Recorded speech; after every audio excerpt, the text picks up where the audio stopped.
Pues el resto de nosotros que nos quedamos acá, vamos a abrir nuestras Biblias ahí en el maravilloso libro de Apocalipsis. Hoy tenemos también comunión, la cena del Señor, al final del servicio y del mensaje.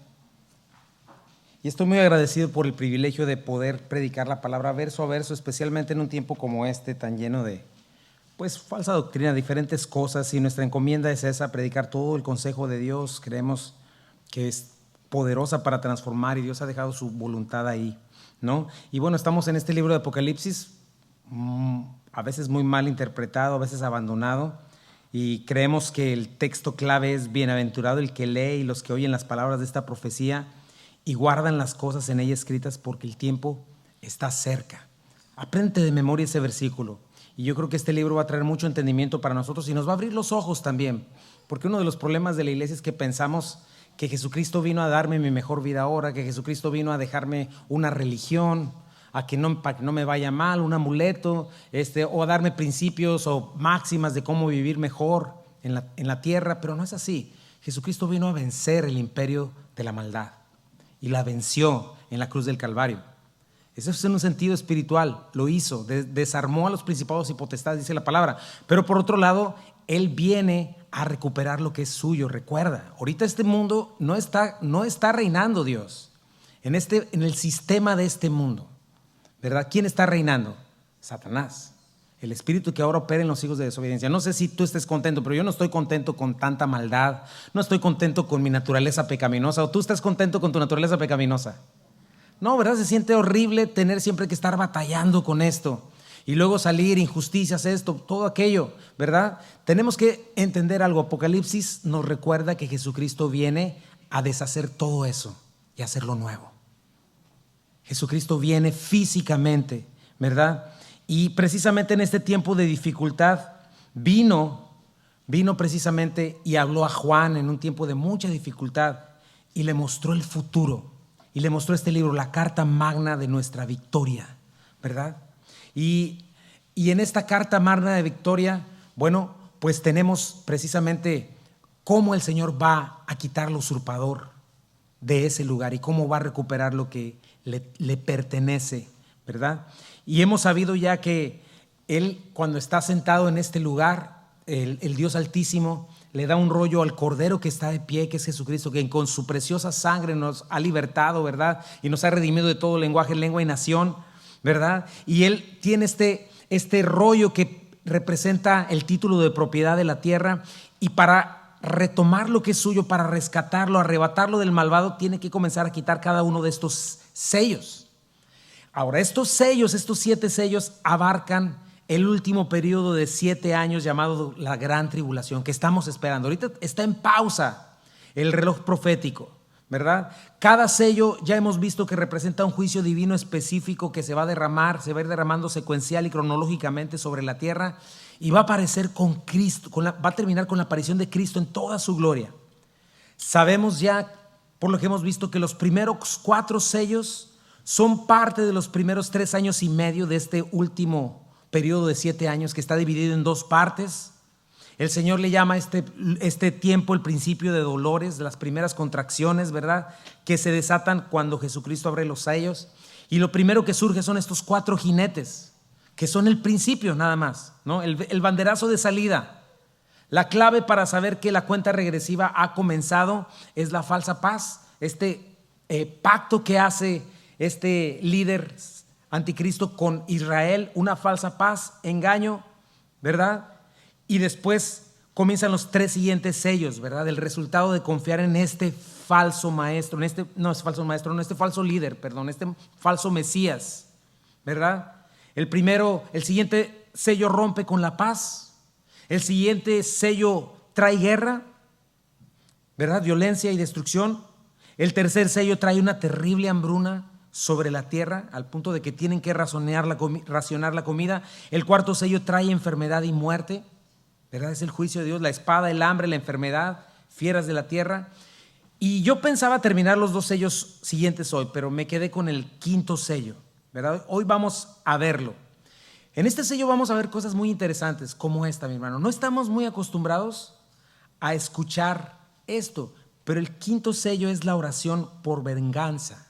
La oración por venganza sobre la humanidad no arrepentido, ¿verdad? En los tiempos en los que vivimos, con tanta apostasía y falsas doctrinas, con religión creada por seres humanos, ¿verdad? Fundamentadas no en hechos, sino en tradiciones humanas, o peor aún en sentimientos, en la imaginación de hombres que crean a dioses a su propia imagen, cómodos con ellos, lo cual es idolatría, ¿verdad? Vivimos en un mundo donde por todos lados vemos a un Dios bonachón, que jamás mandaría a nadie al infierno, que jamás exigiría una justicia que no estuviera de acuerdo con la mía, por supuesto, que jamás castigaría lo que yo no le permita que castigue. No, eso no es justo. Lo que yo te diga, Dios, que es justo, eso castiga, ¿verdad? Que jamás castigaría lo que yo no soportaría, ¿verdad? Que castigaría a los que me hicieron daño a mí. A ese sí, Dios, a ese sí dale. Pero el Dios de la Biblia que vamos a ver, el Dios de la Biblia, el Dios verdadero, no tiene nada que ver con ese Dios. Y a nosotros nos surge, hermanos, necesitamos conocer al Dios vivo para poder honrarlo con nuestra fe. Cuánta precisamente indolencia hay con respecto a Dios en muchos cristianos, ¿verdad? Que pecan y hacen porque no conocen el Dios vivo, no conocen el carácter de quién es Él. Y nosotros necesitamos para poderlo amar, para poder obedecerle, porque nuestra obediencia también viene de un temor limpio de Él, debe venir de ahí. Dios nos llama a temerlo. El principio de la sabiduría es el temor de Jehová. Y la única manera es conociendo al Dios verdadero, ¿verdad? Y entendiendo el temor de Dios. La palabra de Dios bien nos dice: Dios es amoroso, Dios es paciente, Dios es misericordioso, Dios es lleno de gracia. Es el salvador de los pecadores. Pero también Dios es un Dios justo y santo, que no dará por inocente al culpable. Y es algo que no nos gusta escuchar. Pero la palabra de Dios está llena de ejemplos. Y hay un título que tiene Dios, que precisamente si tenemos esa tendencia a hacer un Dios a nuestra imagen, ¿verdad? No nos gusta. Él es el Dios de venganza. Y es un Dios que va a dar retribución a quienes lo rechazan y rechacen a su Hijo Jesucristo. Y hoy vamos a ver que hay un tiempo de gracia, hay un tiempo de paciencia y misericordia, ¿verdad? Donde es el día del hombre. Hoy el ser humano, como ya lo he mencionado, se levanta como Dios de su propia vida, se cree el centro del universo, abusa, blasfema el nombre de Dios a su creador, lo acusa, se da el lujo de rechazarlo, de levantarle el puño y decirle: ¿por qué haces esto? Se da el lujo hasta de deshacerse de él y de aniquilarlo en su mente y en su corazón. Dios no existe. Porque estamos en este tiempo de gracia, pero ese tiempo va a terminar, porque Él no ha dejado de ser Dios ni un solo instante, mis hermanos. Él sostiene todo lo que existe. Si Él por un instante quita su mano, todo deja de funcionar y todo desaparecería o se destruiría. Pero ¿por qué razón Dios no ha manifestado su retribución en estos 6,000 años? Mira lo que dice la palabra, Romanos 2, 4, 7. ¿O menosprecias las riquezas de su benignidad, paciencia y longanimidad, ignorando que su benignidad te guía al arrepentimiento? Pero por tu dureza y por tu corazón no arrepentido atesoras para ti mismo ira para el día de la ira y de la revelación del justo juicio de Dios, el cual pagará cada uno conforme a sus obras. Vida eterna a los que, perseverando en bien hacer, buscan gloria, honra e inmortalidad. Pero ira y enojo a los que son contenciosos y no obedecen la verdad, sino que obedecen a la injusticia. Tribulación y angustia sobre todo ser humano que hace lo malo, al judío primeramente y también al griego, porque no hay, dice, pero gloria y honra y paz a todo el que hace lo bueno, al judío primeramente y también al griego, porque no hay acepción de personas para Dios, ¿verdad? Eso es lo que nos enseña la Biblia. Como dice la Escritura en muchos textos, Dios no se complace en la muerte del malvado. Él no quiere que nadie se pierda, que todos obren al arrepentimiento. Y por eso hasta hoy ha alargado su paciencia más y más. Pero lo que estamos viendo en Apocalipsis es el fin de ese periodo de gracia y de paciencia y misericordia. Y va a comenzar el lugar a su venganza. Ahora, hasta ahora solo hemos visto en estos jinetes cómo Él ha quitado su mano, ¿verdad? Y entonces, cuando Él quita la mano, el engaño, la guerra, el hambre, la muerte, ¿verdad? Es el mismo hombre desbocándose en su maldad. Incluso este quinto sello es la última intervención del hombre, porque ya en el sexto sello ya es la ira de Dios derramada, dando retribución. Pero lo que vamos a ver hoy es lo que va a comenzar a activar, o lo que va a activar esa retribución divina, este quinto sello. Y vamos a ver el papel tan importante que juega la oración para que comience esta retribución divina. Y hoy vamos a aprender la fuerza que trae el quinto sello. Como ya vimos, cada uno de los jinetes traía una fuerza, ¿verdad? El primero traía la falsa paz, el engaño. El segundo traía la fuerza de la guerra. El tercero traía la fuerza del hambre. El otro, la fuerza del engaño. Ahora, la fuerza de la muerte, perdón. ¿Qué es lo que trae este quinto sello, verdad? Bueno, vamos a aprender esto. ¿Qué sucede cuando el tiempo de la gracia termina? Y cómo se liga la oración al juicio de Dios, ¿verdad? Cómo la maldad y el odio contra la verdad y la justicia no tienen límite, ¿verdad? Y Dios tiene que pararlos. Por eso yo titulé este mensaje, el quinto sello, la oración de los mártires. Vamos a dar lectura en esos versículos, de los versículos 9 al 11. Dice así, capítulo 6. Cuando abrió el quinto sello, vi bajo el altar las almas de los que habían sido muertos por causa de la palabra de Dios y por el testimonio que tenían. Y clamaban a gran voz diciendo: ¿hasta cuándo, Señor, santo y verdadero, no juzgas y vengas nuestra sangre de los que moran en la tierra? Y se les dieron vestiduras blancas, y se les dijo que descansasen todavía un poco de tiempo hasta que se completara el número de sus consiervos y sus hermanos, que también habían de ser muertos como ellos. Dios mío, dame claridad, Padre, y permítenos irnos, Señor, con enseñanzas y principios en nuestras manos, Señor, en este día, en el nombre de Jesús. Amén. Entonces, mi primer punto es esto. La oración, esta oración es en respuesta al injusto martirio. Dice el versículo 9 otra vez. Cuando abrió el quinto sello, vi bajo el altar las almas de los que habían sido muertos por causa de la palabra de Dios y por el testimonio que tenían, ¿verdad? Aquí está viendo Juan otra secuencia después de los 4 jinetes. Y está viendo las almas de mártires asesinados. Literalmente la palabra diría degollados. Significa que han sido muertos, que han sido degollados. Interesante, los ve bajo un altar, ¿verdad? Mucha gente piensa, entonces el quinto sello es el martirio. Pero no sería consistente, porque los sellos son el juicio del Cordero contra los incrédulos, no contra los creyentes, ¿verdad? La fuerza que desata este sello, este quinto sello, es la venganza de Dios contra los incrédulos, que es activada por la oración de los que han sido martirizados, ¿verdad? Entonces este quinto sello lo que trae es la oración por venganza. En este sello finalmente Dios se levanta y comienza a derramar su ira sobre los que lo aborrecen y aborrecen a quienes lo aman, ¿verdad? Y eso lo comenzamos a ver, lo comenzamos a ver en el comienzo del sexto sello. Y estos mártires son los que han sido asesinados durante la tribulación, ¿verdad? Por causa de su fe, en mano de Satanás, de sus demonios, del anticristo y de sus seguidores.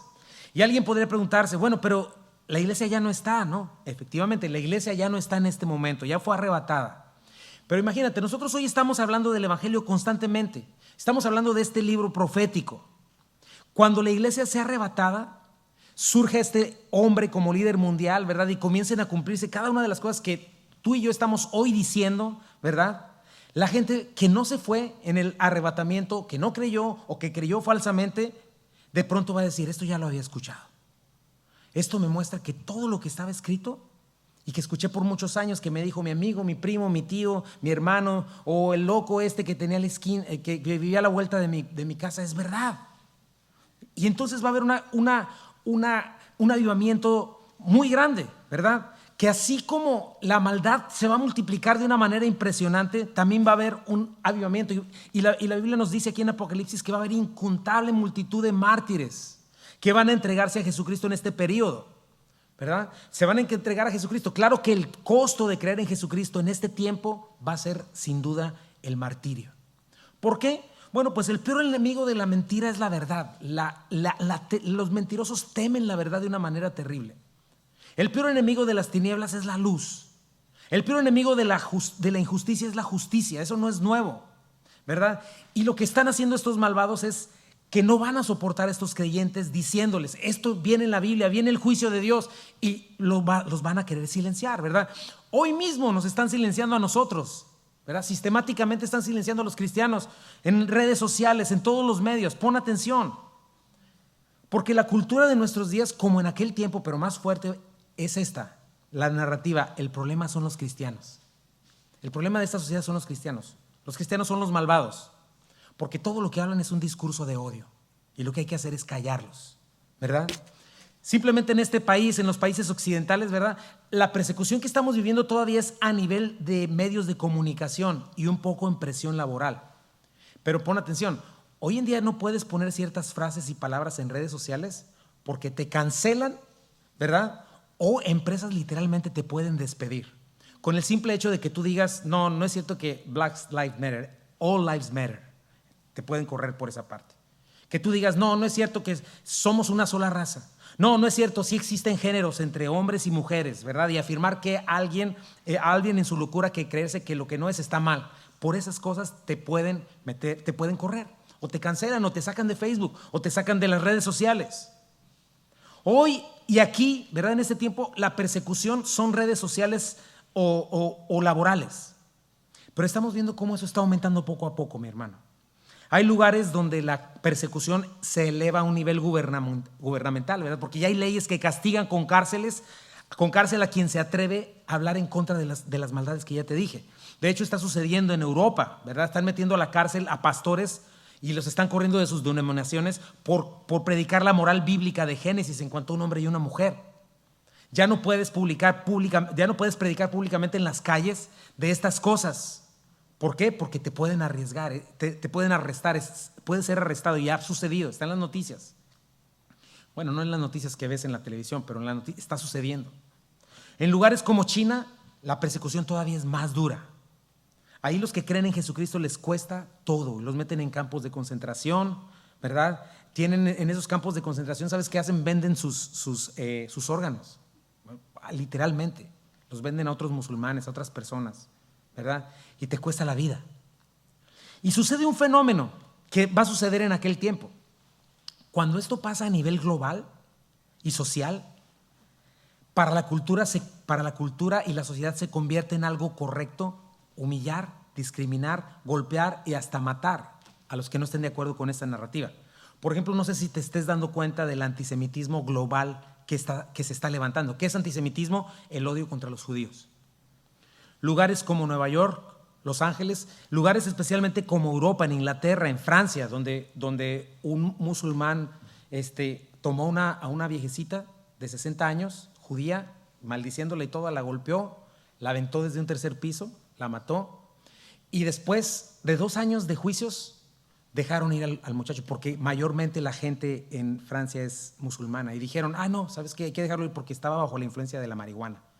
Entonces imagínate, lo único que tienes que hacer ya en Francia es decir que estás marihuano y puedes matar a una de estas personas, ¿verdad? Lo que estamos viendo en nuestros días, un antisemitismo, un odio contra los judíos no fundamentado, porque no hay evidencias. No saben lo que en verdad está sucediendo entre ellos y los palestinos. Claro, eso es lo que tú escuchas en noticias. Pero, por ejemplo, solo para ponerte una perspectiva, Hamas, que es el gobierno de los palestinos, ¿verdad? Es un grupo terrorista. Y ¿sabes qué? Ellos no se ocupan jamás en la vida de los palestinos. Quienes se ocupan de la vida de los palestinos verdaderamente son los judíos. Todo el dinero que les mandan a estos grupos no lo utilizan para ayudar a los palestinos necesitados. ¿Sabes para qué lo utilizan? Tienen una sola motivación y un propósito: hacer desaparecer a Israel. Y el dinero que reciben, compran más armas y hacen más cosas. De hecho, cuando viste este conflicto, la gran mayoría de los palestinos civiles que murieron en manos del mismo grupo Hamas, por sus mismos misiles mal enviados. Los gobernantes usan escuelas, hospitales, vecindarios altamente poblados, y desde ahí mandan cohetes para que Israel responda. Aunque Israel les avisa cuando les va a enviar cohetes para que se quiten. Pero después, si hay bajas, le anuncian al mundo entero: Israel está matando a los palestinos. O sea, si tú en verdad amas a los palestinos, ahora por Israel. Y es un odio diabólico en contra del pueblo de Dios, mi hermano. Y en estos lugares, como te dije, como Nueva York, como Los Ángeles, en esos lugares de Inglaterra, es socialmente correcto, ¿verdad? Perseguir, golpear y hasta matar a un judío. Está en las noticias también. La policía no hace nada, ¿verdad? La gente se siente bien al hacerlo, se siente orgullosa, le está haciendo bien a la humanidad porque se está deshaciendo de un lastre como ellos, y dicen cosas terribles. ¿Por qué lo digo? Porque justamente en este tiempo, y a pesar de que los 4 jinetes y todas estas cosas, la cuestión no va a mejorar para los que en ese tiempo crean en Jesucristo. Todo lo contrario. Para el tiempo de la apertura de este sello, la persecución se va a hacer oficial y la narrativa cultural va a ser: los cristianos tienen la culpa de todo, los cristianos y los judíos. Entonces hay que acabar con ellos. Ellos son los culpables. Cuando nos deshagamos de ellos, lo que va a suceder es que vamos a alcanzar la utopía finalmente, ¿verdad? Y eso es lo que está pasando en este momento y lo que va a pasar en aquel momento, en aquel tiempo. Fíjate, veamos el quinto sello, este mismo quinto sello desde la perspectiva del Señor en el Sermón del Monte de los Olivos en Mateo 24, ¿verdad? Coincide a la perfección con lo que estamos viendo con este quinto sello y lo vemos con más claridad. Pero el Señor acaba de hablar de los 4 jinetes, ¿verdad? Paz, engaño, guerra, hambre, muerte. Y entonces dice el versículo 9, Mateo 24, 9. Entonces les entregarán a tribulación y les matarán y serán aborrecidos de todas las gentes por causa de mi nombre. Aquí el gobierno muy probablemente es el que va a estar dirigiendo activamente la persecución. La persecución no nada más va a ser política, va a ser religiosa. ¿Por qué? Porque más tarde va a ser guiada por un falso mundial sistema religioso ecuménico que va a exigir adoración al anticristo y va a tratar como blasfemo a todo el que no lo adore, ¿verdad? Eso lo veremos un poco más adelante también.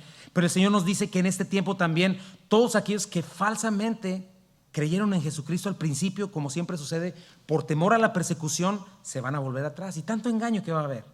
Y se van a convertir en perseguidores. Por eso el Señor en Mateo 24, 10, 12 dice: muchos tropezarán, entonces se entregarán unos a otros y unos a otros se aborrecerán. Y muchos falsos profetas se levantarán y engañarán a muchos. Y por haberse multiplicado la maldad, el amor de muchos se enfriará. O sea, va a haber esta terrible traición por todos lados, ¿verdad? Y se van a estar entregando unos a otros, pero va a ser, como dicen aquí, open season, contra cristianos y contra judíos.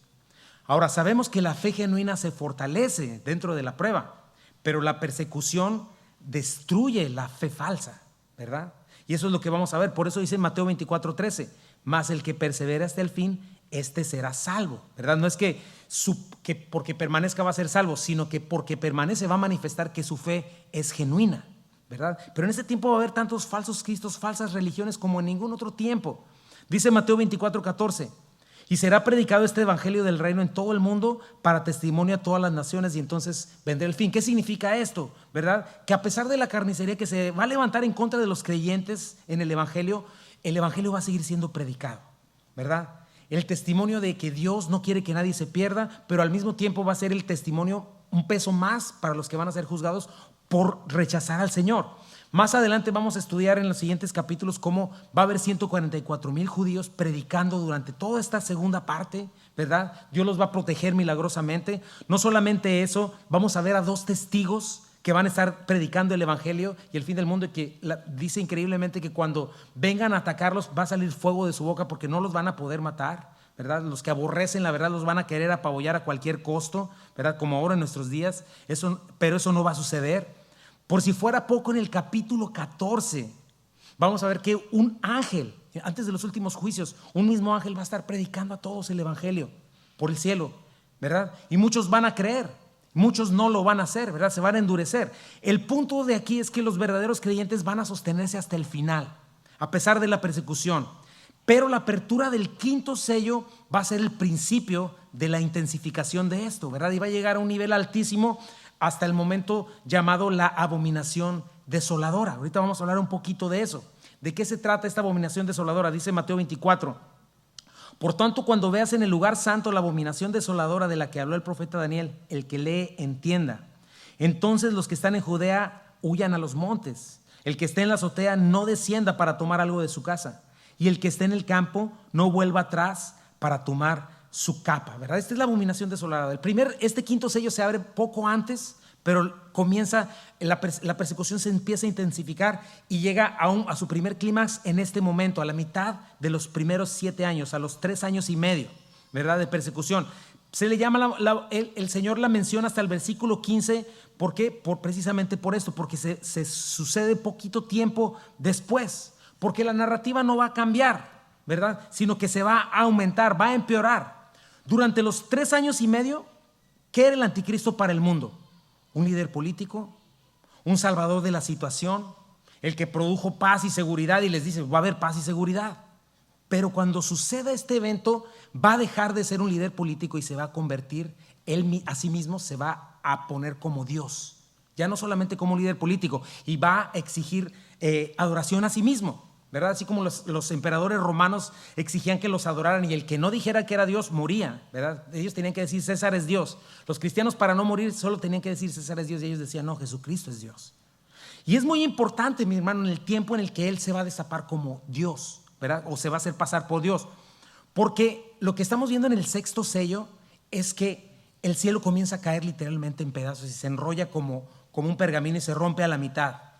Entonces, para ese momento, la humanidad incrédula ya no es suficiente un líder político. Ahora necesita un Dios que puede enfrentar al Dios vivo que viene a juzgarlos. Y justamente este Satanás se va a vender a ellos como este Dios. Y va a hacer señales y prodigios y va a fingir una resurrección como si fuera Cristo. El mundo incrédulo lo va a creer y va a decir, aquí está nuestro valiente.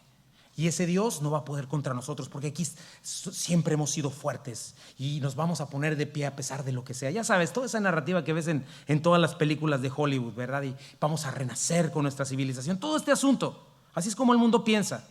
Y va a quedar engañado bajo este falso Dios que finalmente, como sabemos, va a perder. Pero mientras esto está sucediendo, la persecución se hace más sangrienta.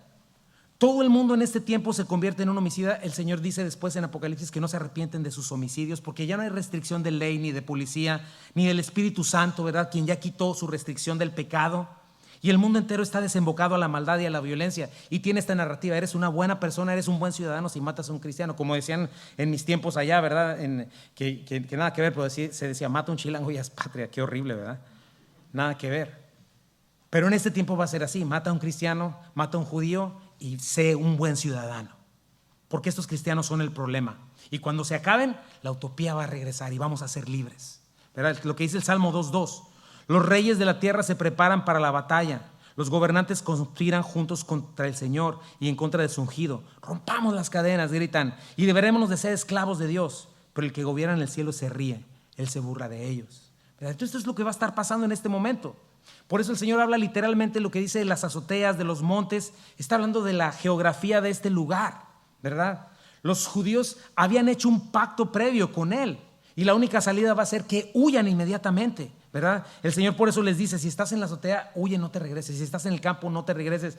Ay, pobrecitas de las que estén embarazadas o criando, no pueden correr rápido. Oren para que esto no suceda en invierno. ¿No? Así de terrible va a ser la furia de este hombre contra los santos de Dios. A eso se refiere el Señor en Mateo 24 cuando dice, porque habrá entonces, Mateo 24, 21 al 22, gran tribulación, cual nunca la ha habido desde el principio del mundo hasta ahora, ni la habrá. Y si aquellos días no fuesen acortados, nadie sería salvo, mas por causa de los escogidos aquellos días serían acortados. Y está hablando en el contexto de esta persecución, ¿verdad? Cuando llega la abominación desoladora. Fíjate, Daniel 9 habla de ella también. 3 veces Daniel, 9, 11 y 12 dice, por otra semana confirmará el pacto con muchos, a la mitad de la semana hará cesar el sacrificio y la ofrenda, después con la muchedumbre de las abominaciones vendrá el desolador hasta que venga la consumación y lo que esté determinado se derrame sobre el desolador, ¿verdad? Ya lo habíamos leído antes. Daniel 11:31, y se levantarán de su parte tropas que profanarán el santuario y la fortaleza y quitarán el continuo sacrificio y pondrán la abominación desoladora. Daniel 12:11. Y desde el tiempo que se ha quitado el continuo sacrificio hasta la abominación desoladora habrá 1290 días, ¿verdad? ¿De qué habla de la abominación desoladora? Bueno, hubo un tipo de abominación desoladora en el siglo II antes de Cristo por mano del rey sirio Antíoco Epifanes, ¿verdad? Él se metió en el templo judío, ¿verdad? Puso una imagen de Zeus y sacrificó un cerdo, ¿verdad? Profanó el lugar santísimo, ¿verdad? Apocalipsis nos narra que esto mismo va a ser Satanás, pero de una manera distinta, ¿verdad? Ya visto sus señales, sus prodigios, todo el mundo incrédulo va a decir, ¿quién como la bestia? Este es el Dios que necesitábamos, ¿verdad? Va a pretender haber resucitado, va a hacer señales, ¿verdad? Y lo que va a pasar es que hoy no hay templo. Si tú vas a Jerusalén no hay un templo, ¿verdad? Todo este conflicto está ahí, en ese asunto. Pero si tú vas, hay todo un comité que ya están listos, ¿verdad? Para construir el templo. Dicen que en cuestión de meses lo podrían levantar, pero tienen todo lo que se necesita, ¿verdad? Pero no hay condiciones de paz. Este mismo hombre, Satanás, va a hacer condiciones de paz, se va a hacer el templo. Pon atención, porque eso viene muy pronto, ¿verdad? Pero ya cuando esté este templo, en este momento, no siendo judío, se va a meter en el templo. En lugar de poner una imagen de Zeus, va a poner una imagen de sí mismo en el lugar santísimo. ¿verdad? Y va a hacer que el mundo entero le adore, ayudado por el falso profeta. Fíjate, dice Apocalipsis 13, 3 al 4. Vi una de sus cabezas como herida de muerte, pero su herida mortal fue sanada, y se maravilló toda la tierra en pos de la bestia, y adoraron al dragón que había dado autoridad a la bestia. El dragón es Satanás.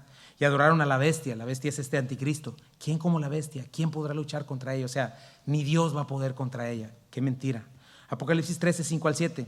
También se le dio boca que hablara grandes cosas y blasfemias, y se le dio autoridad para actuar 42 meses, otra vez la misma cantidad, 3 años y medio.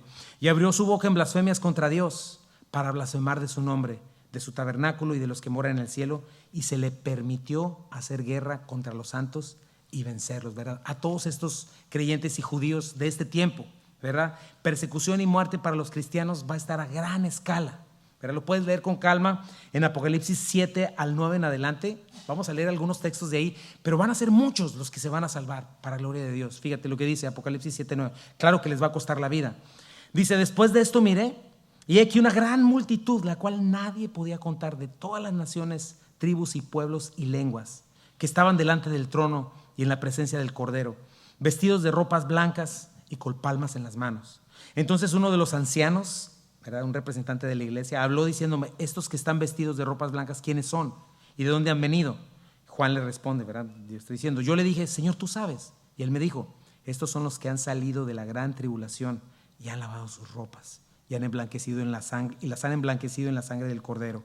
Por eso están delante del trono de Dios y le sirven día y noche en su templo. Y el que está sentado sobre el trono extenderá su tabernáculo sobre ellos. Ya no tendrán hambre ni sed, cosas que estaban padeciendo. El sol no caerá más sobre ellos, un calor inusual por el juicio, ni calor alguno, porque el Cordero que está en medio del trono los pastoreará, los guiará a fuentes de aguas de vida, y Dios enjugará toda lágrima de los ojos de ellos. O sea, este representante de la iglesia arrebatada está hablando con Juan y le está mostrando qué está pasando con todos estos mártires. Dos observaciones importantes también que Juan está viendo. En primer lugar, Juan los ve como almas, ¿verdad? Porque ellos todavía no reciben cuerpos glorificados sino hasta el final de la gran tribulación, en Apocalipsis 20, ¿verdad? Pero por eso habla de que son almas. Otra cosa interesante que nos lleva a este sello, quinto sello, es que los ve bajo el altar. Ya establecimos esta terrible persecución, maldad injustificada en contra de alguien que les está diciendo: viene el juicio de Dios, por favor arrepiéntense, ¿verdad? Pero esto los lleva al meollo del quinto sello. ¿A qué altar se refiere? Bueno, Juan no nos dice qué altar es. Sabemos que en el cielo hay un trono, porque Juan nos lo dice. Sabemos que hay un altar en el cielo, pero este no podría ser un altar de sacrificios como en el templo terrenal, ¿verdad? Porque el cielo solo está el Cordero como inmolado, pero de pie. Pero el templo terrenal sí fue hecho imagen del celestial, es un tipo del celestial. Pero en el templo terrenal, ¿verdad?, de los judíos hay dos altares. Uno es el altar del sacrificio, pero hay otro que está muy cercano al lugar santísimo, que es el altar del incienso, ¿verdad? Entonces, ese sí podría ser el altar celestial, porque siempre el incienso se asocia con las oraciones de los santos, de los hijos de Dios. El humo que sube como olor santo al Señor, como olor grato al Señor, son las oraciones de los santos, ¿verdad? En el capítulo 5 vemos a los ancianos con copas de oro con incienso, ¿verdad? También llenas de incienso, las oraciones de los santos. Ahora, vamos a ver qué tipo de oraciones son, ¿verdad? El capítulo 8 lo vuelve a mencionar, el altar, con más oraciones porque vienen más juicios. Fíjate, Apocalipsis 8, 3 al 5. Otro ángel vino entonces y se postró ante el altar con un incensario de oro, y se le dio mucho incienso para añadirlo a las oraciones de todos los santos sobre el altar de oro que estaba delante del trono. Y de la mano del ángel subió a la presencia de Dios el humo del incienso con las oraciones de los santos. Checa lo que pasa con estas oraciones. Y el ángel tomó el incensario, lo llenó del fuego del altar y lo arrojó a la tierra, y hubo truenos, voces, relámpagos y un terremoto. Entonces tenemos a estos mártires, las almas de estos mártires en el cielo orando, ¿verdad? Y nos da la razón por la cual fueron martirizados, por causa de la palabra de Dios, ¿verdad?, y el testimonio que traían. ¿Cuál es el testimonio que traían? El juicio ya está aquí. Esto que están viendo es lo que el Señor predijo. Arrepiéntanse, crean en el evangelio, dejen de pecar. Todo esto no es otra cosa sino que Dios está por venir y les están hablando de la palabra de Dios. Y cada uno de ellos va a sellar su testimonio con su propia vida. Y por esta causa la gente los va a aborrecer, ¿verdad? Odio, hostilidad, amenazas de muerte, los van a matar, ¿verdad? Y matarlos, como ya mencioné, va a ser una hazaña. Fíjate, en Mateo 10, el Señor también profetiza de esto, diciendo: el hermano entregará muerte al hermano, y el padre al hijo, y los hijos se levantarán contra los padres y los harán morir, y serán aborrecidos de todos por causa de mi nombre, mas el que persevere hasta el fin será salvo. Otra vez esta situación de traición, esta situación de terrible persecución. Por eso es que están orando. ¿Cuál es su oración? Vamos al punto número 2. Los otros puntos son un poco más cortos.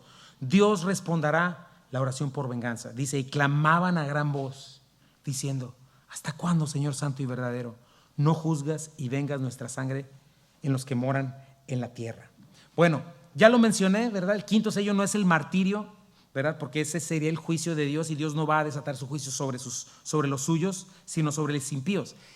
El poder del quinto sello es la oración por venganza sobre los que rechazan a Cristo, rechazan el mensaje y los matan. Me llama la atención cómo el Señor decide, mis hermanos, hacer que la oración sea una parte importantísima a la hora del juicio final, y cómo esta es la que finalmente activa su juicio, hace que Él se levante y empiece a derramar el juicio.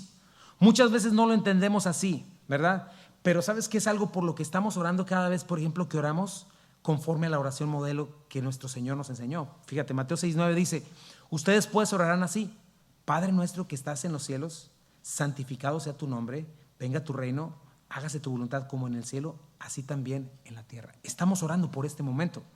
¿Por qué? Porque el nombre de Dios es abusado, es blasfemado, todo lo que Dios representa es irrespetado, ignorando, y nosotros estamos orando: Señor, que tu poder y tu gloria, tu majestad y tu nombre sean reivindicados en este mundo. No solamente estamos orando eso, sino que su reino venga, que sea establecido, porque todavía está usurpado.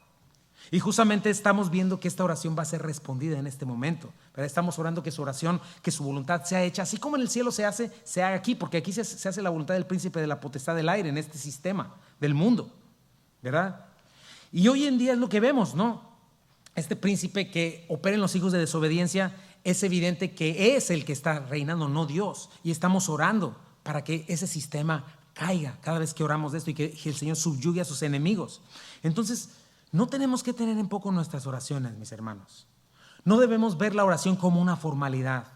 No debemos ver la oración como un rito místico o como lo último. Ya no me quedó tiempo para orar. Cuidado. No debe ser como un ejercicio religioso, porque Dios escucha una oración honesta, sincera, ferviente, apasionada, y en especial la oración que está conforme a su voluntad. Tenemos que entender esto. En un tiempo de gracia, como hoy estamos en el tiempo de gracia, todavía oramos por arrepentimiento, por perdón, ¿verdad? El Señor todavía ahorita nos está llamando a orar por nuestros perseguidores, por los que nos ultrajan y nos calumnian. Si hoy hay todavía martirios, podremos orar como Esteban, ¿no? Señor, perdónalos porque no saben lo que hacen, como el Señor. Pero va a llegar un momento como este en el cual la gracia terminó. El tiempo de paciencia se acabó. Y las oraciones pidiendo retribución divina van a ser las correctas, las apropiadas. Claro que siempre va a ser un sabor agridulce, ¿verdad? En el capítulo 10 de Apocalipsis vamos a ver que a Juan se le da un librito con juicios y le dice que en su boca iba a ser dulce como la miel, pero en el estómago le va a amargar. ¿Por qué dulce?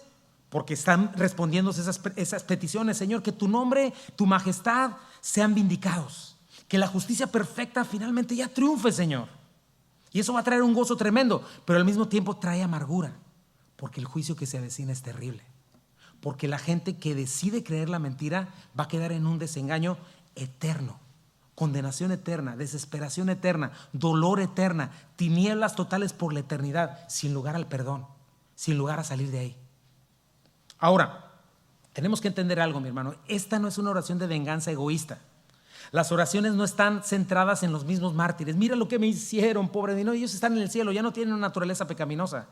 Están centradas en todo lo que es perverso y pecaminoso y que deshonra a Dios, en todo lo que destruye lo que Dios creó para bendición. Y están centradas en que Dios responda por amor a su nombre, por amor a su gloria, ¿verdad? Porque vamos a leer más adelante que para el Señor la misma muerte de los santos también es valiosísima. Fíjate, Lucas 18, 7 al 8 dice: ¿y acaso Dios no hará justicia a sus escogidos que claman de día y noche? ¿Se tardará en responderles? Os digo que pronto les hará justicia. pero cuando venga el Hijo del Hombre, ¿hallará fe en la tierra? Y las almas de estos mártires están clamando, la palabra craso, literalmente están gritando, chillando, significa esto. Una emoción bien fuerte, pero no por una venganza personal, mi hermano, sino por la gloria de Dios. En este momento se acabó la gracia y están diciendo, Señor, ya es tiempo. Mira lo terrible de la persecución, ya no hay justificación de nada. Mira la matanza que va a suceder en ese tiempo no se va a comparar al holocausto judío que hubo con Hitler. Y fíjate, lo llaman en función a 3 cosas, lo llaman Señor. Y no lo llaman, muchas veces se usa la palabra Curios, que habla de que Él es el controlador y Señor de todo. No, le hablan como el Señor, la palabra despotes, que significa el gobernador. Tú eres el amo, tú eres quien tiene autoridad, Señor. Que en su paciencia no la ha hecho evidente, pero ahora sí, manifiesta tu autoridad. No solamente basan su oración en la autoridad de Dios, sino en su carácter, porque le llaman santo.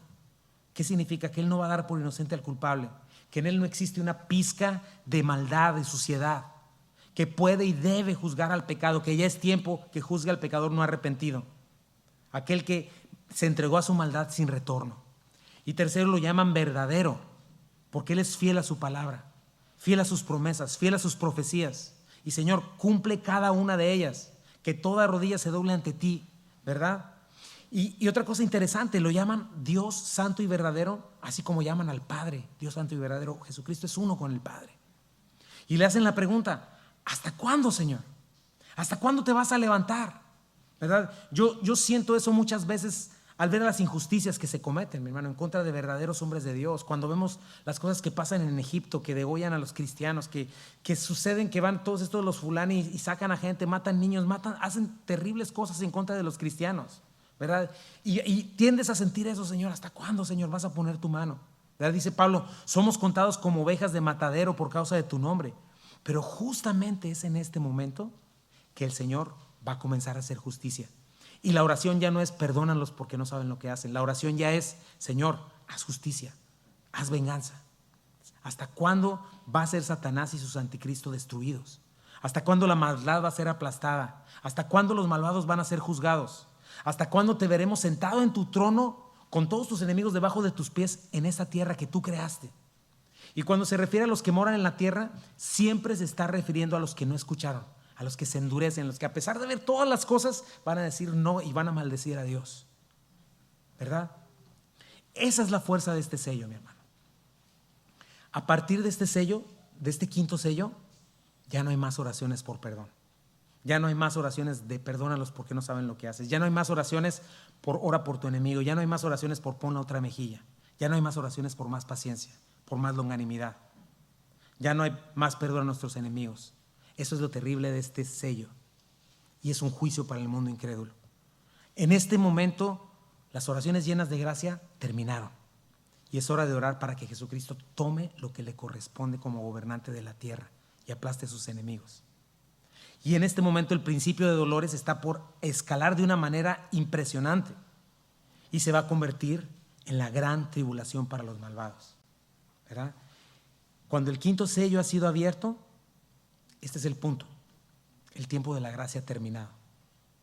El tiempo de la intercesión por bendición, por perdón. Ahorita te pueden hacer algo cuando vas para allá y todo el rollo. Incluso gente que como te decía, en África y en lugares como estos vienen, matan a las personas, violan a las muchachitas, hacen cosas terribles porque son cristianos.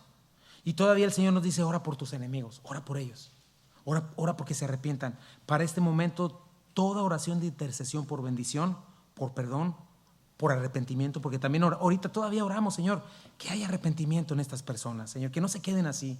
En este tiempo, esa es la fuerza de este 5º sello. Se acabó el tiempo de la gracia.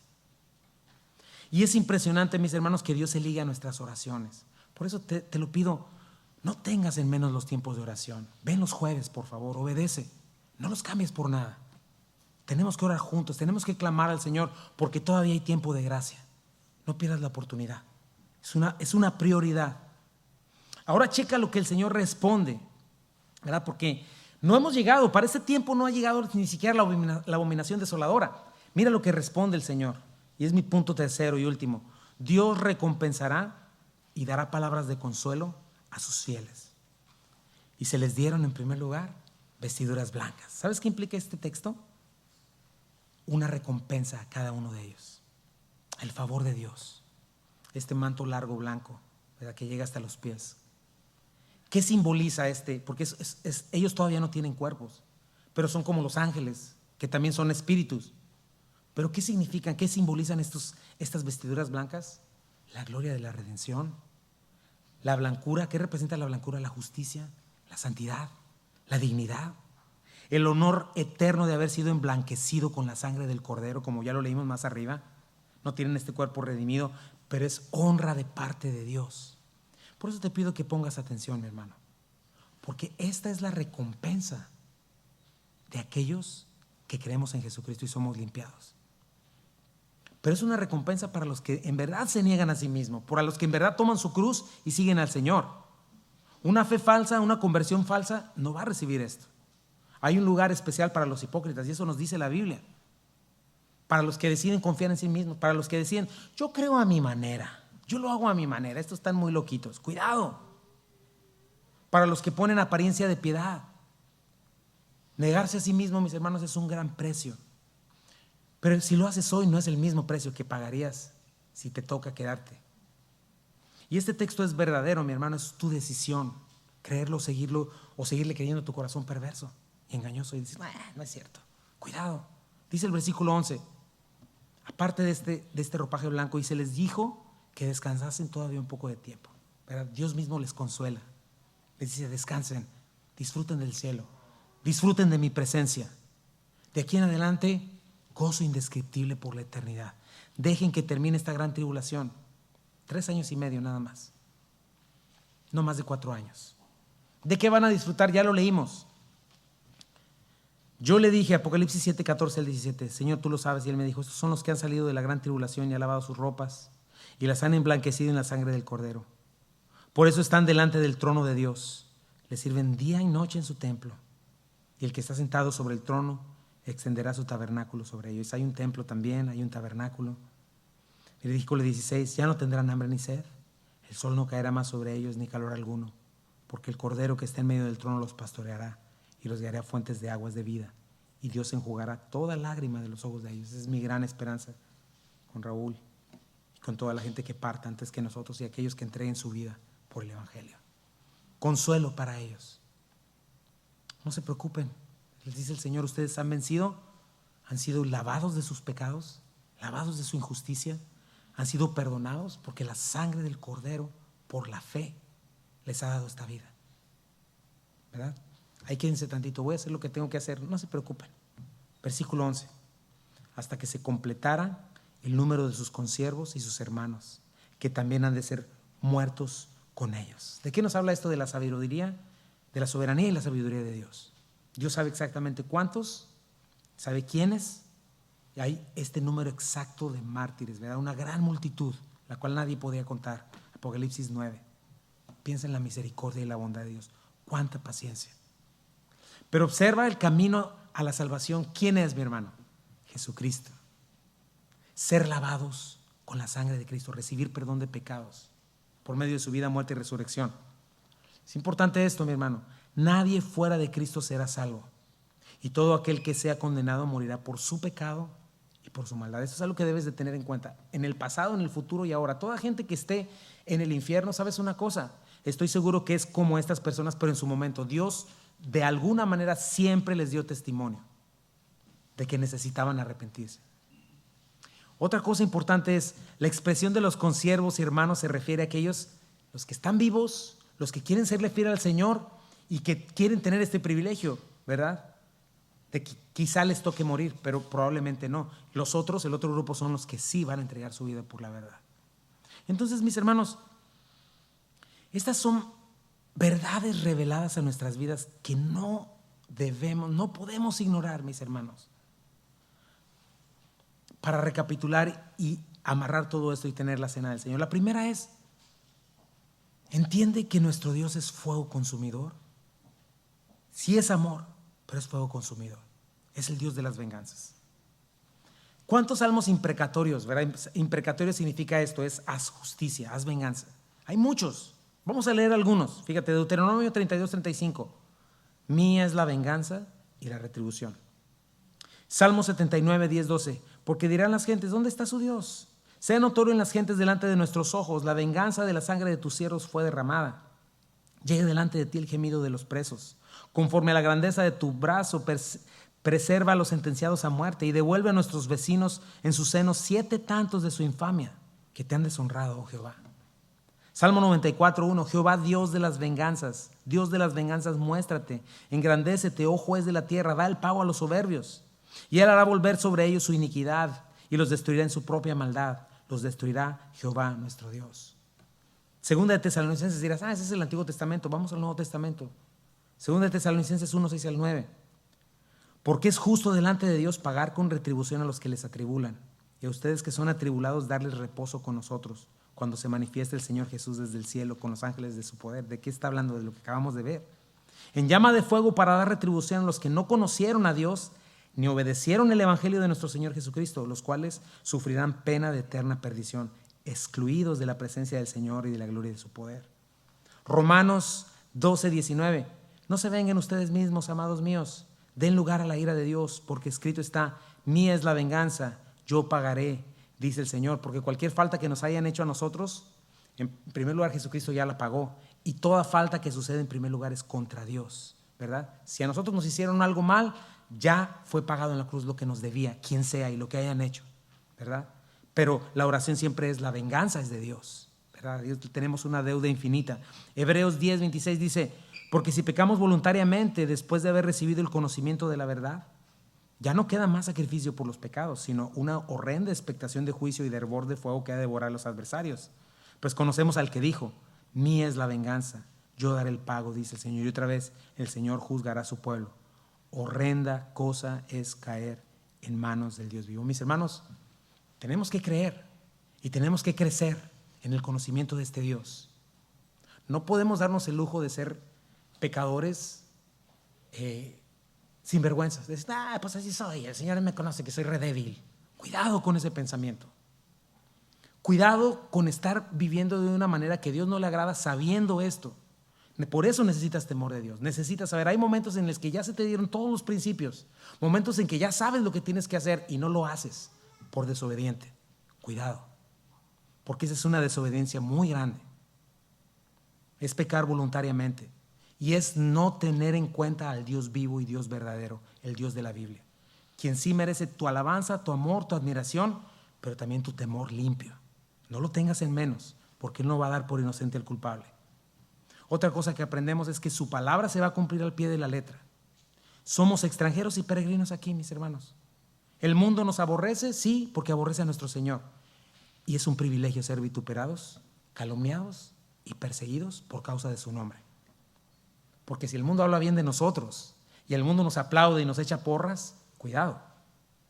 Pon atención quién es tu Señor y con quién estás identificado. Otra cosa que podemos amarrar es el poder de la oración. Es un tremendo privilegio venir al Señor en oración. No tengas en menos tu vida de oración personal ni la oración congregacional. No las cambies por nada. Y por último, mis hermanos, no menos importante, hoy no ha terminado el día de gracia. Aquí seguimos hoy. Hoy no tienes que sellar tu confesión de fe con la vida. No digas, cuando venga la tribulación, ahí me convierto. Cuidado. Si ahorita que es fácil no lo haces, si ahorita que es fácil no obedeces y no decides temer al Señor y no te entregas a Él, ¿qué te hace pensar que lo vas a hacer cuando sea más difícil? ¿Qué te hace pensar que lo vas a hacer cuando alguien te diga, ¿quieres comprar, quieres comida, quieres bebida? Pues adora al anticristo, si no, no. ¿Qué te hace pensar que no vas a caer en 10,000 mentiras que va a haber rondando por todos lados? No esperes a ese tiempo. El día de salvación es hoy, hermano, no es mañana. No sabes. Asegúrate de que tu fe es genuina. Asegúrate de que no eres un falso convertido. Y hoy puedes hacerlo. ¿Por qué? Porque el Señor podría venir por nosotros antes de que esto termine. ¿Por qué? Porque el Señor podría venir por ti. 150,000 personas mueren diariamente y no necesariamente tienen que tener una enfermedad, un accidente, un aneurisma. Algo sucede. Asegúrate, mi hermano, de algo que es muy importante. Que tengas una certeza de tu salvación basada en la palabra de Dios, no basada en tus sentimientos, en tus percepciones, ni en tus opiniones, sino en la Escritura, en el testimonio poderoso y transformador del Espíritu Santo que te dice a tu corazón que eres hijo de Dios y que tu vida diaria está manifestando frutos de vida eterna. Ese es el corazón de Dios. Ese es el deseo de nuestro Señor, que no ha venido hasta hoy porque es paciente y misericordioso. Ezequiel 33:11 dice: diles, vivo yo, dice Jehová el Señor, no quiero la muerte del impío, sino que el impío se vuelva de su camino y que viva. Volveos de sus malos caminos. ¿Por qué moriréis, es su casa de Israel? ¿Quiero yo la muerte del impío?, dice Jehová el Señor. ¿No vivirá si se aparta de sus caminos? Esa es la realidad inamovible, mi hermano. Somos temporales en este mundo. Tu camisa puede estar muy bonito, tu casa, tu auto puede estar muy bonito. Es más, el piso que pisas en tu casa, el oxígeno que respiras puede estar muy bonito, puedes sentirlo muy bien, pero es temporal, no es eterno. Lo que no se ve es eterno. Y hoy nos toca tomar la comunión, mi hermano, y vamos a recordar este gran privilegio de conocer esto. ¿Cuántos les gustaría tener siquiera la gran tribulación? ¿Cuántos quieren ser arrebatados con el Señor? Hoy vamos a tomar la comunión, mi hermano, y nos va a recordar este gran privilegio de que hemos sido libertados de todas estas cosas y que no vamos a tener que ver eso con nuestros ojos, y que nos vamos a juntar con aquellos que amamos en el cielo, como Raúl, y vamos a tener el privilegio de ser llamados hijos de Dios, y tenemos este privilegio de haber sido perdonados. Y al tomar estos elementos, recordar que nuestras ropas ya han sido lavadas y emblanquecidas con la sangre del Cordero derramada en la cruz. Que hoy tenemos esta oportunidad de ser estos ancianos sentados en el trono rodeando el trono de Cristo y de Dios, y que nosotros vamos a poder verle tomar lo que es suyo y ver todo este drama del Apocalipsis. Todo, ¿sabes? ¿Gracias a qué? A su sangre y a su cuerpo rotos en esa cruz del Calvario. Vamos a repartir los elementos de la cena del Señor. Tenemos mucho que orar. La palabra de Dios nos dice que no lo tomemos indignamente. ¿Qué es tomarlo indignamente? No, tomarlo indignamente no significa que en la mañana se te salió una grosería o te peleaste con alguien y por eso ya no puedes tomarlo. No, eso serían obras. Esto no tiene que ver con obras, esto tiene que ver con que entiendas lo que acabamos de escuchar hoy. Lo que significa que este jugo de uva representa la sangre de Jesucristo derramada por ti, mi hermano, y por mí. Este pan representa su cuerpo roto en la cruz del Calvario. Por eso la justicia de Dios va a ser terrible para los que le rechazan, porque tuvieron en menos toda la bondad, la misericordia de Dios. No hagas eso en tu vida, no lo permitas. Mientras tomas este jugo de uva y este pan, recuerda lo que se pagó por ti, recuerda de lo que fuiste libertado. Si has pecado, pide perdón, por favor. Si eres un necio pecador, arrepiéntete de eso, porque no vas a salir inocente delante de Dios. Si sabes lo que tienes que hacer y no lo haces.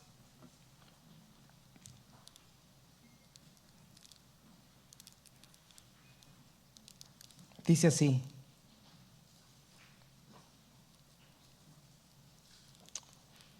porque yo recibí del Señor lo que también les he enseñado, que el Señor Jesús, la noche que fue entregado, ¿para qué? Para que tú y yo fuésemos salvos. Tomó pan.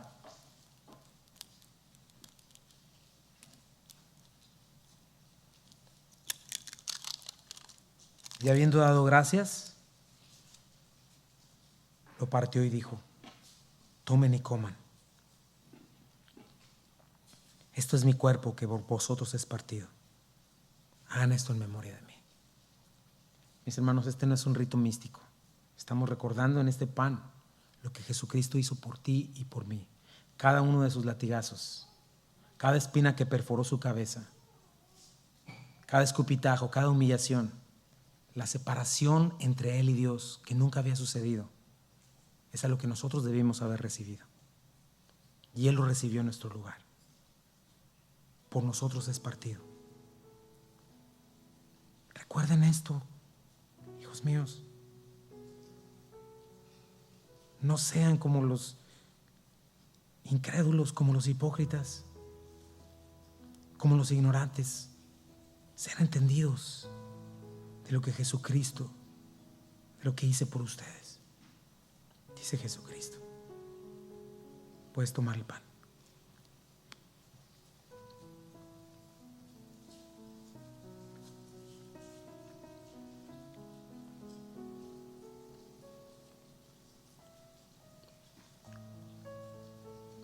Asimismo tomó también la copa después de haber cenado, diciendo: esta copa es el nuevo pacto en mi sangre.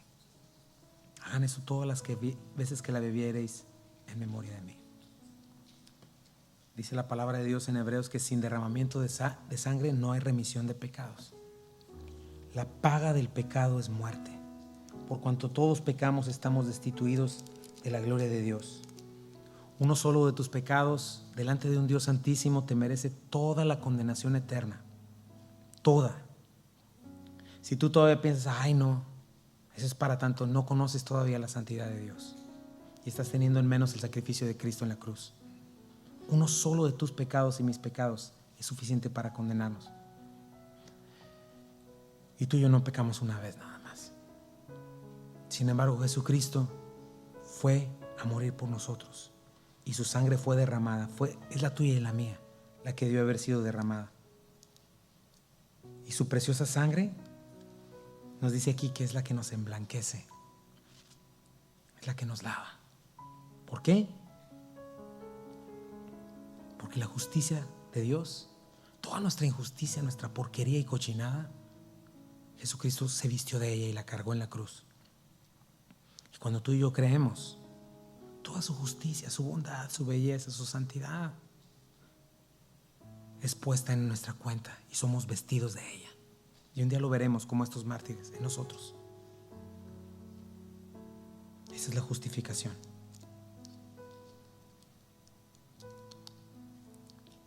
Este jugo de uva te recuerda ese pacto unilateral, porque no depende de tus obras o las mías, sino del amor de Dios, exclusivamente de su amor. Gracias, Jesucristo, gracias por derramar tu sangre, Señor. Y hoy estamos firmes y hoy tenemos una esperanza eterna y hoy sabemos que no pasaremos por este tiempo porque Él nos salvó. Puedes tomarlo.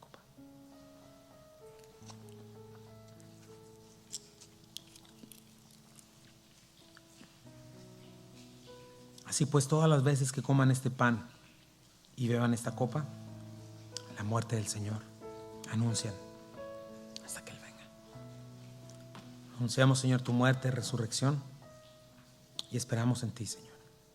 Y todo lo que acabamos de leer creemos que es fiel y verdadero, Señor. Y como dice tu palabra, bienaventurados los que oyen, creen y ponen por obra lo que escuchan, Señor. Gracias, Señor. Ven pronto, Maranata. Ven, Señor. Ven pronto, Señor. Y mientras vienes en este tiempo de gracia, te pedimos por salvación para aquellos que amamos y que todavía no han hecho las paces contigo, Señor. Por favor, Señor, todavía es el tiempo, Señor, de la gracia. Hoy todavía es, Señor. Gracias por alargar tu paciencia, Señor. Hagamos un canto y nos despedimos.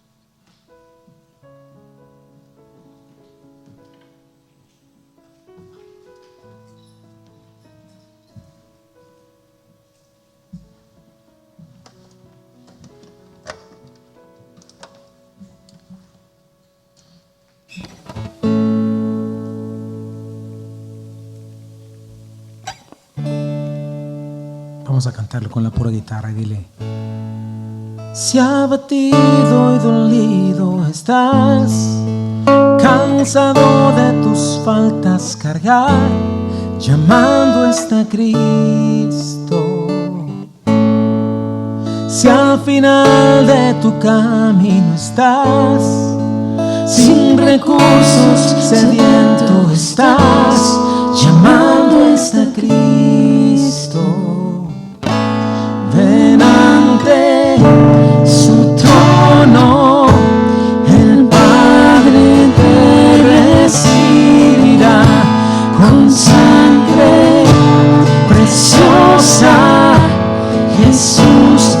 perdón vino a otorgar.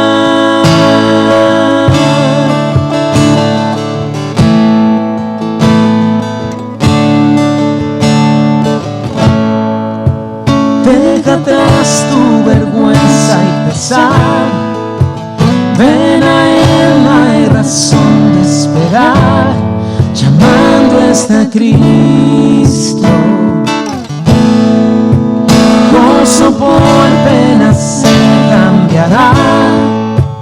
Nuestra vida del polvo vendrá. Llamando está Cristo.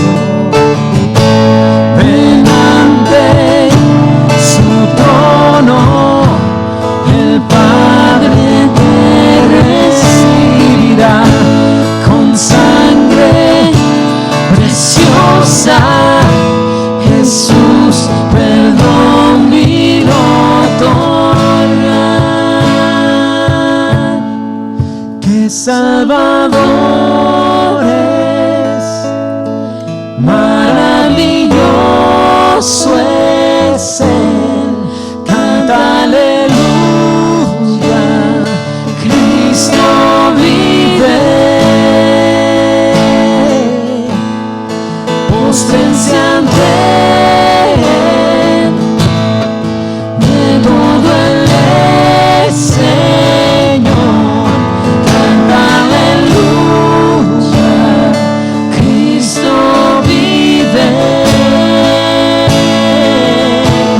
Y que Salvador es, maravilloso es Él. Canta aleluya, Cristo vive. Póstrense ante Él, de todo Él es Señor. Canta aleluya, Cristo vive. Ven ante su trono. Ven ante su trono, el Padre te recibirá con sangre preciosa. Jesús perdón vino a otorgar. Gracias, Señor. Gracias por esperar hasta el último momento, Señor. Gracias por alargar, Señor, tu ira. Gracias por alargar tu paciencia, Señor. Gracias, porque hoy es el día de salvación. Y hoy esperamos en ti, Señor. Y hoy todavía esperamos en tu gracia y tu paciencia. Llévanos con bien, Señor. Bendice esta tu iglesia. Que tu rostro resplandezca sobre cada familia, sobre cada niño, Señor. Bendícelos, Padre. Trae tu sanidad. Trae tu bendición. Trae tu buena mano, Señor. Y que podamos entender lo maravilloso que es andar en tu justicia, Señor. Lo bueno que es obedecer y caminar en ti, Padre. Bendice a mis hermanos, llévanos con bien. Una vez más te pido por todos los que están padeciendo. Te pido por Daniel, Señor. Te pido por la familia Ángel, Señor. Y bendícenos y llévanos con bien en el nombre de Jesús, Señor. Amén. Dios les bendiga, mis hermanos.